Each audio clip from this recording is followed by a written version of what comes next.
The world's number one sports and recreation podcast, Cheap Heat, back for another something going on Friday. And this one's very, very cool because our guest is going to be on the big WWE live event, which is coming up a week from Sunday at Madison Square Garden. And I have been told that there will be a 20-man battle royal to determine who will face the Intercontinental Champion Gunther at the end of the night. And our guest today on the show is Gunther. How are you, man? And did I get that right? Yes, you did, actually. I'm good. How are you? Really good, man. Is this going to be your biggest spot at MSG thus far? The last time I was at MSG for Christmas, I was in a ladder match to defend the Intercontinental Championship. I would say this time it's a better situation for me because whoever challenges me has to go through a battle royal first. So it's gonna be a less hectic environment for me at least. But I'm excited for it. I'm a fan of the typical one-on-one big title matches. A ladder match is something a champion has to go through as well, but I'm looking forward to actually have like a singles match in Madison Square Garden for the Intercontinental Championship. I want to go back and do a little bit on your history. But the Intercontinental Championship is obviously a title that has a ton of history. But there have been times when it's felt a little neglected and not necessarily as important as when, you know, your Shawn Michaels and Macho Mans and Bret Harts have had it. There have been periods where it's been a little less impactful. To me, it feels impactful again around your waist. Has it meant something? Has the Intercontinental Championship actually meant something truly to you in your career? What it mostly meant for me is like a big opportunity. It's when I won it, obviously it's a nice accomplishment and your name is in the history books more or less. But that's also when the work starts, when there's eyes on you, when there's expectations. And that's what I enjoy as well. I felt like, okay, now it's on me to make the most out of that and make that title the most prestigious title it can be, with me as the title holder. And that's my approach about it. I want to leave my own mark in history when it comes to that, and I want people to look back at it in the years to come and be like, yeah, when that guy was on top, that meant something. So obviously this last couple of years has been super interesting for you. I'm sure you're aware. Well, let me start here. How much do you pay attention to like wrestling chatter on the internet and things of that nature? Do you pay attention to it, or are you not in on it? Oh, of course you do. I think every wrestler that says it doesn't is a little bit not telling the full truth. I'm not that deep into that I know every little thing that goes on, but if you're on Twitter and all those platforms, there's no way for you to not see it because people bring stuff to your attention automatically anyway. So I'm sure you saw that when you became when you lost the Walter moniker and became Gunther, and then appeared on SmackDown with your new trim physique. There was a lot of conversation, at least on our show. There was a lot of debate about like the different presentation of your character. How did you feel about it? Like, I'm just out of curiosity. Your name is Walter. Yes. And it had been that in the Indies. How did you feel about the switch to Gunther? Well, the thing is, like, would I have preferred to keep Walter? Yeah, of course I would have preferred that. But on the other hand, if you look at a wrestler's career, like a name change is nothing uncommon. That happens. So I was realistic about it. And for me, at the end, it was also clear it's my real name, and the WWE has obviously an interest to whoever they put on their television to put their original stamp on it, if that makes sense. So I expected it. Obviously Gunther is at the end of the day, if Gunther would be my real name and they would have changed it to Walter, the reaction would have been exactly the same. Right. Yeah, Walter is just another older German name. So I think it's just more, it was more a case of being used to a certain name, and now there's a new name. But I think, yeah, just as I expected, nobody cares anymore about that. Nobody's worried about a new name anymore. I know these things that seem so big at the time quickly, if things go well and the person's talented and you have good stories, it seems like all of a sudden these things that were such a big deal are not that big a deal. Yeah. What about the physical change though? You did become a much more slender version of what Walter was. How much weight did you lose, and what was the logic there? What was the process? Was that a you thing, or was that a WWE being like, "Hey, we think you should tighten up a bit"? Um, I don't even know how much weight exactly I lost. I would say around, I don't know. I need to do the conversion really quick from kilos. Thank you, because Americans are completely ignorant to kilos. So Yeah, maybe like 35 pounds or something, 40 pounds. okay. Um, I gotta say, I always liked my look. I always felt comfortable. I never had an issue in the ring with anything. It's like I always had a good gas tank and stuff. And I really enjoyed the looks of the typical old school heavyweights that look like butchers, if that makes sense. Yeah. But just look like can rip you apart. And in the pro wrestling world, that's cool to have and stuff like that. But then I was thinking also, okay, now you make that next big step and you're gonna be in front of a live television audience and stuff like that. So I gotta bring a new version of myself.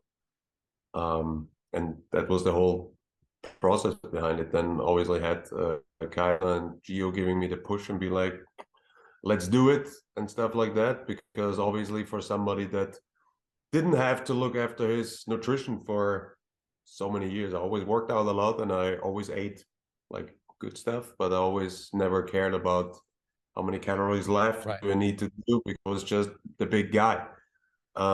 So that obviously was like a process of getting used to a new lifestyle. Um, so, but now I'm glad I made the decision and I think it paid off big time. So, yeah, it was just time to update things a little bit in progress. So how did young Walter discover this art form known as professional wrestling? I mean, it's the obvious thing like everybody does, WWF when you were young and stuff, but my parents took me in Vienna, they took me to the tournament, to the wrestling tournament there. There used to be one every year, I think for like 50 days or something in the summer, but it trimmed down over the years when the business got worse. And that's actually the first time I saw it or heard of it. And then I used to watch VHS tapes and stuff like that in the of the mid 90s pay-per-views and stuff that were very popular in Austria and Germany. And yeah, that's just how I got to know it, and then you get hooked on it really. How did Austria consume WWF at that time? Was it on TV at night? Was it on cable? Like, how did you actually get it? Austria doesn't really have that many TV channels on their own. A lot of our TV channels are German channels, so the German TV station would always have it on. And actually, it was the delay wasn't too bad. It was maybe just a week or something like that. And even the pay-per-views were on free TV with like a 1 week delay or something like that. Wow, that's pretty nice. But that died down. So I think when the Attitude Era started, that's when they must have lost some TV or changed TV rights in Germany. And then it moved to a channel that we couldn't really get in Austria because I think it was a German cable station or something like that. So we didn't really have any access anymore. That's when it kind of like died down for me as well because it wasn't accessible. But then obviously when the internet came into play, that's when it was accessible again. That's when I was back on it basically. And did you wrestle in school? No, there's also that concept that's we don't have that in Europe like it's in America, that you have those like school, you do sports at school, but it would be football or like soccer. That would be the most popular one. Everything else sports wise you would rather do like outside of school and stuff like that. So, but no, I didn't do any amateur wrestling or something before. So what age were you when you actually started learning and training on some level? Oh, I think I went to the wrestling school 2005. So I must have been 17 or 18 at that point. when I did my first training. And then, yeah, I just went once a week, one-on-one training with my coach back then, and then had my first matches, and then it slowly developed. What was the first big break in your career? The first big break, well, it took a while because that's the thing as well. To explain a little bit where we come from. The same goes for Kaiser and Gio. There wasn't really like Austria, Germany. There was a wrestling scene, but indie wrestling scene. But if you were lucky, you had like 10 matches a year if it was good. So, and then I moved to Germany after a few years, and that's when we really started like digging in, and a group of people like got really committed, and in a promotion called WXW in Germany, that's where we all committed our time.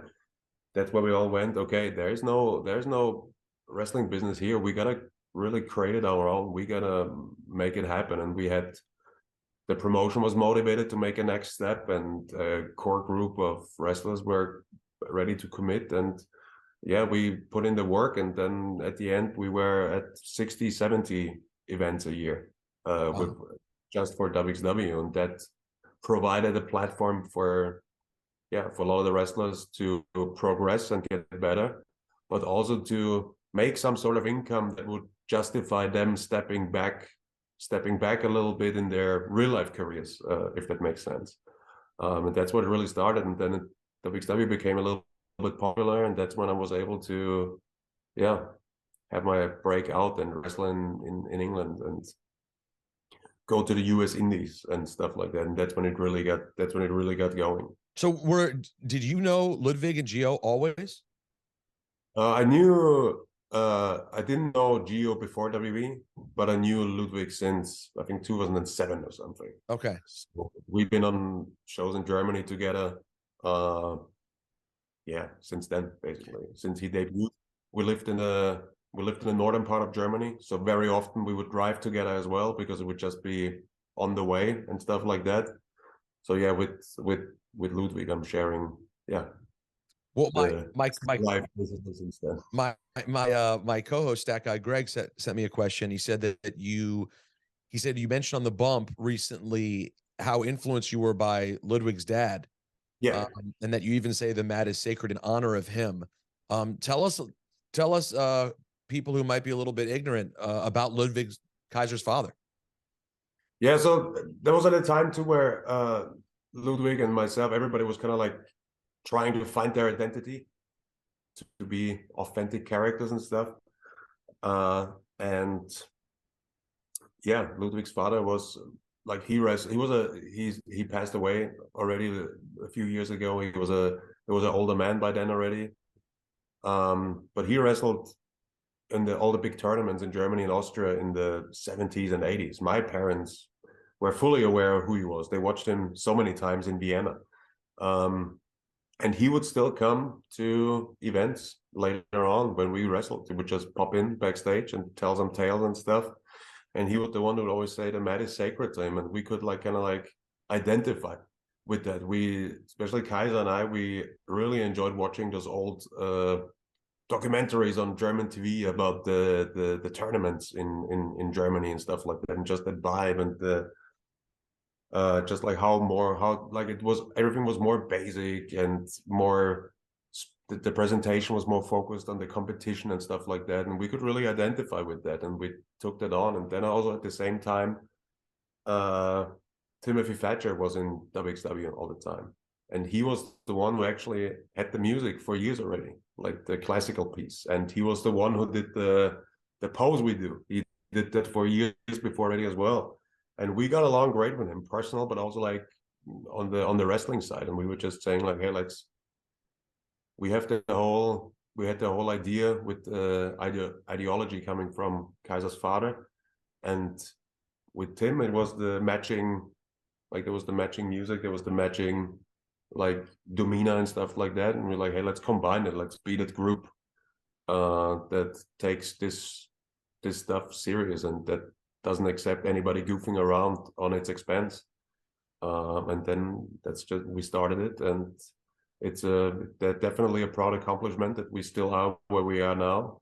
and we're still doing the exact same thing, just in a better version, obviously, because you learn over time. But the base idea is still the exact same thing than it was back in Germany in front of 150 people. Wow.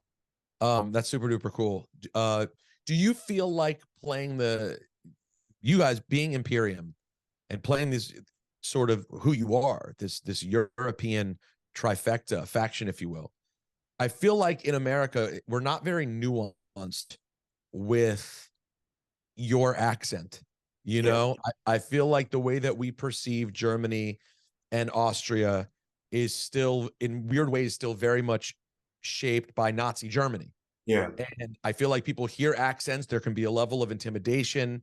I mean, you know, listen, I obviously as a Jewish American, I understand that because you grow up when you're young and you learn about this stuff. And a lot of people, it's really sad. Germany has so much important cultural influence musically in this field and so many other things. But obviously the first thing you learn about is World War II.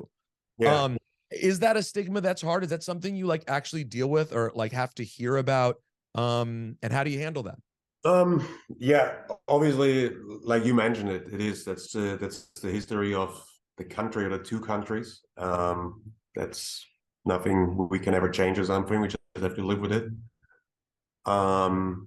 But obviously that's something that got thrown at us before and still gets thrown at us, but it's just we don't really acknowledge it because it's so far away from what the idea is and what the truth is. And often I also blame it on like people not, yeah, I don't know. It's like they just see the first obvious thing and jump on it, and it doesn't really represent the culture in our countries either, because say Austria and Germany have made huge efforts to be hard on themselves when it comes to the history and stuff like that and keep themselves in check. And that's something I think everybody who is from there, and also when I talk about it with Kaiser, that's something actually it's one of the things we're mostly proud of when it comes to our cultures, because it's really, there's no nice talking about it and stuff like that. And people who try they get ran over right away. There's no way to justify any of that. And I think we shouldn't mix up ideologies and stylistics, if that makes sense, because everything we want to be is far away from that. That's really well said. And I think Americans don't know. If you haven't done the research, you may not know how Germany and Austria make an effort to really deal with it head on. I mean, and without me going down any sort of political rabbit hole, you know, we have a tendency in America to really do a lot about things that have happened other places. We're not as good at owning some of the things that have happened here. And for all of the awful history that exists there, I know it's a really known thing that like there's absolutely zero tolerance of it. And it's really taught to young Germans and Austrians. So I think that's well said. I feel remiss to not mention it at all, because when you hear the names, you hear the voices, we in America and all over the world, people have stereotypes of the first thing they know about a group. So I wanted to at least address that on some level. And then obviously you guys have this also very serious demeanor too. And I have to tell you, one of the funniest things, I catch myself when I do the kickoff shows, and I don't know you guys at all, because around the time you guys came up, I wasn't around that much, or no, it was pandemic, and I just didn't really see you. I wasn't going to SmackDown TVs. So one of the first times, I've told the story of the podcast before, but one of the first times I saw you guys, it was coming backstage, and I think you ran into the Street Profits. And, you know, listen, as much as I do the kickoff shows and I think I have an understanding of what's going on, sometimes I really catch myself and how much of a fan I am, taking who you are in the ring completely serious. Yeah. And you guys came back and all had like handshakes with the Street Profits and were like goofing off. And I remember I was just like, oh my God, Imperium. They seem like great guys. And but it really spoke to how believable you guys are and how seriously you do take that character in the ring. Yeah. And I think that's a credit to you, because these days, the super serious guys who aren't you guys aren't winking. You're not winking, being like, we're serious. Ah, ha, ha. You're really serious out there.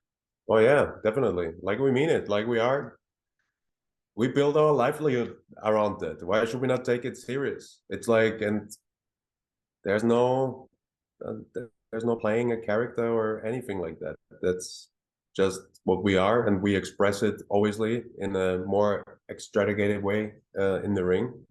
But I think that's why it works, and that's what we thought about it like years ago when we took that as our identity and was like, okay, that's who we are. We just let it all out in the ring, and it's gonna be authentic, and that's what it is.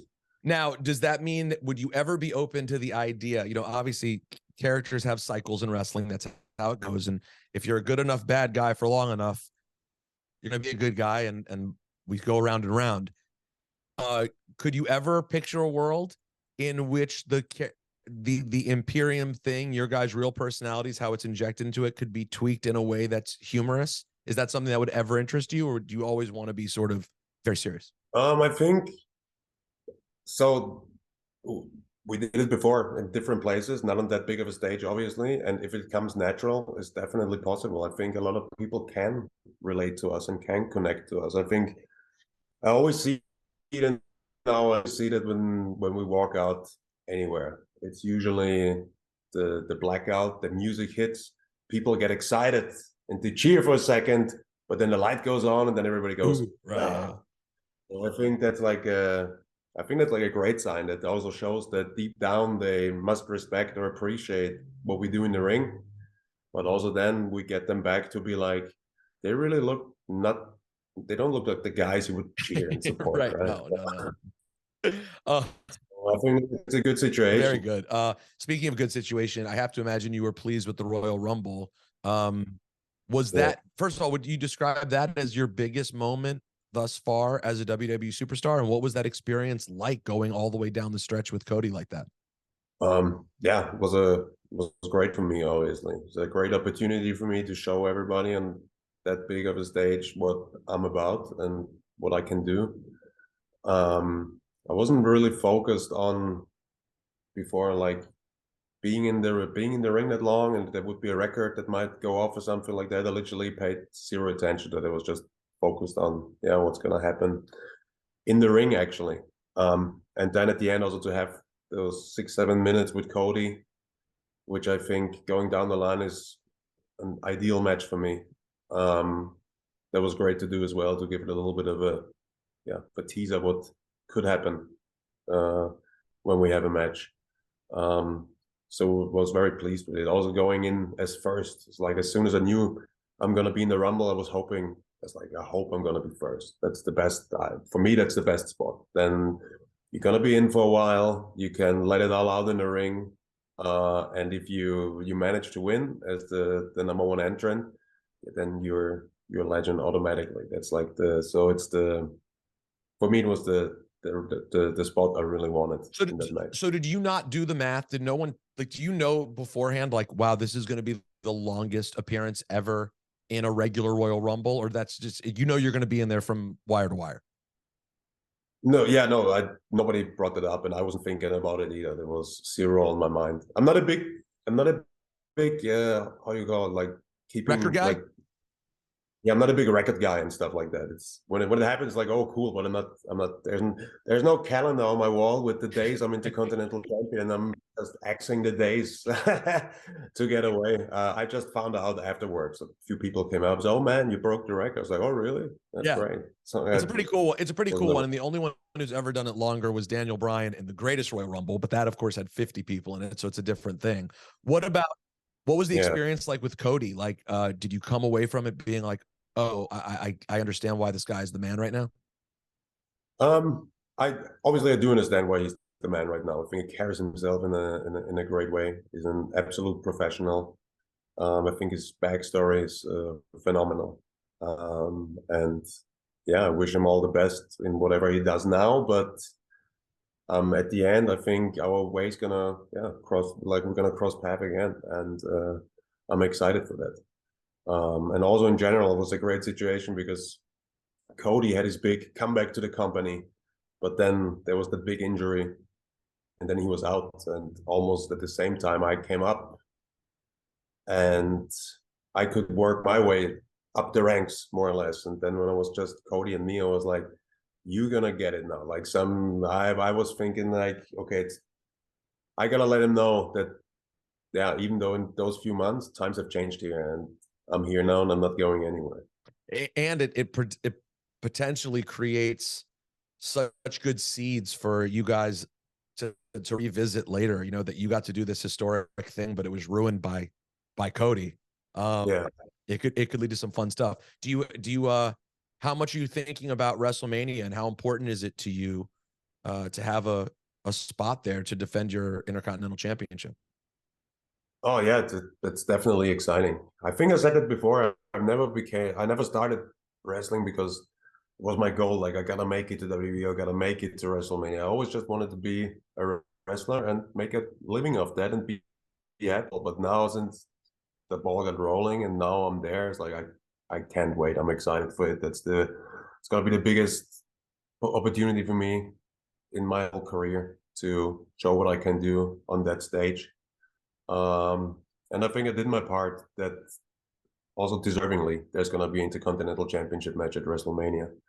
And yeah, I'm excited, and I can't wait to put on a match that people are gonna remember. Is the for you as a superstar, how fun is the entrance? Because I'm thinking about what your entrance will be like at SoFi Stadium. Like a WrestleMania entrance is obviously crazy, right? It's a whole thing. But in general, how fun is the entrance part relative to the actual work in the ring? Um, like fun is like I enjoy being in the ring all the time and stuff like that. But you're kind of like in the zone, if that makes sense.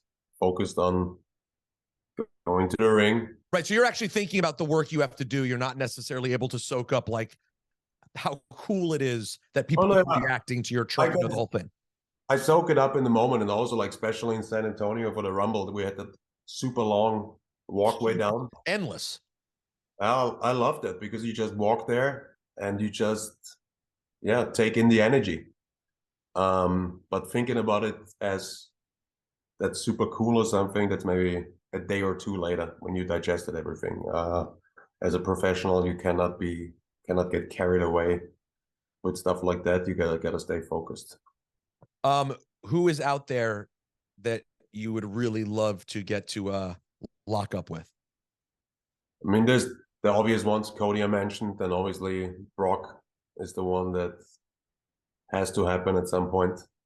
I think that would be I guess I made him my personal biggest obstacle, I think. But Is there any relationship there? no, it's not. Like the Rumble was literally the first time I think I met him. What was that like? What was that interaction like? Brief, but I think that moment that we had in the Rumble was great because that was all I needed out of it. It was basically like a real life confirmation that the audience is up for that. They want to see it. But no, there was no relation out of it. He was just when I watched him when he started with WWE, that was always the most impressive guy to me. Absolute beast. And then I saw his stuff in Japan, the UFC, and then he came back and is on top since then. One of the best wrestlers to ever do it, in my mind. And yeah, just for that reason, I want to be able to prove myself against him. Now when someone I have you like for me, Brock is that one person that you know for years when I'd see him, I just sort of like give a little wave and kind of keep walking. But when you're Gunther and you're a large, intimidating presence in your own right, how do you feel when the first time you like actually see Brock Lesnar backstage? Is there a level of intimidation because he's the man? I Or mean, he's an impressive person in general, right? I think when he walks to the ring, although the Rumble, when he walks out, everybody just looks wise, automatically thinks, man, he's the killer here, definitely. And but that's also what makes him special. It's almost like I don't care about anything attitude. I do out there and do my bit. I destroy, I take over, and yeah, that's just what he does. And I think people can relate to him very good because he's authentic. It never felt like Brock Lesnar was ever playing anything or something like that. it's a really good point in terms of what you were talking about how you want to be with Imperium.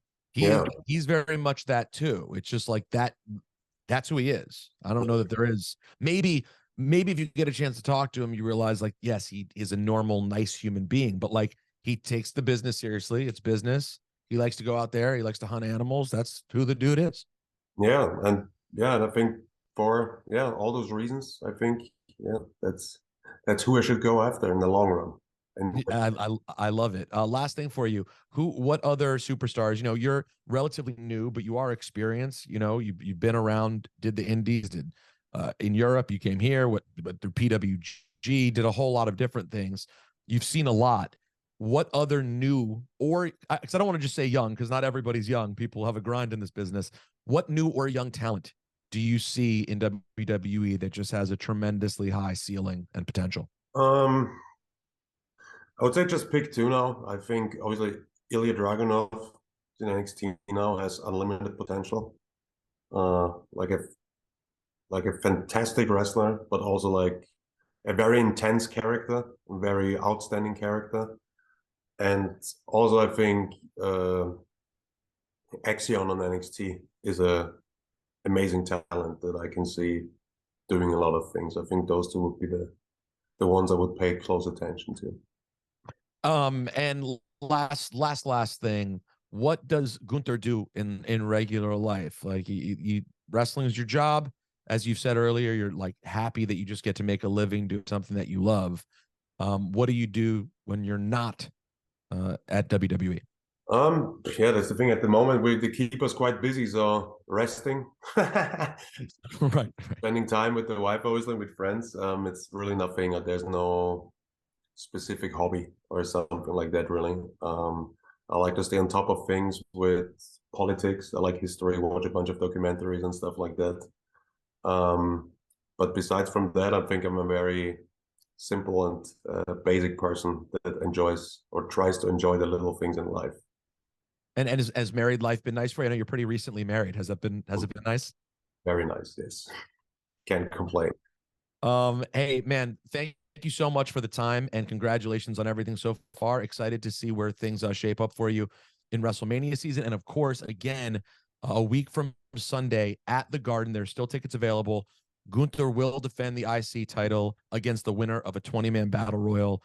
These live events, I saw you on the last one. These live events at the Garden, there's a special feel there. I can't recommend it enough. And we look forward to seeing you there. Yeah, thank you very much for having me. And I cannot wait to be back in Madison Square Garden and in general be back in New York City. I love that place. Appreciate you, man. Thank you for the time. Thank you very much.